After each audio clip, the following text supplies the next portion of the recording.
Welcome to the Rim Break Rodeo. We hope this video helps. You've opened your document and selected the text. Now take the first actionable step. Click Format then Line Spacing, or use the toolbar icon if visible. Choose a preset like Single 1, 15, 1, 5, or Double so you get an immediate visual baseline. Once done, glance over the paragraph spacing too. Default line height affects readability and printing layout. Make sure to target the right scope, selection versus entire document, because that determines whether edits apply everywhere. Now refine the spacing with custom spacing to control how lines and paragraphs feel.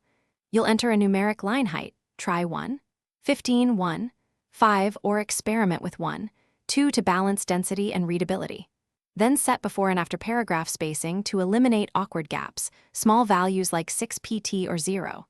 0.8 inches can make big visual differences. Once you apply those numbers, scan multiple pages to confirm consistent flow, because different styles or headers can override these settings.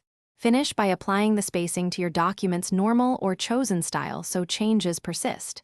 You'll want to update the style if multiple sections differ. That ensures uniformity across headings and body text. If things still look wrong, inspect manual line breaks, extra paragraph breaks, or hard-coded spacing in headers and footers. If spacing resists, clear direct formatting from the selection and reapply the style. That usually removes overrides and restores predictable spacing behavior. Thanks for watching.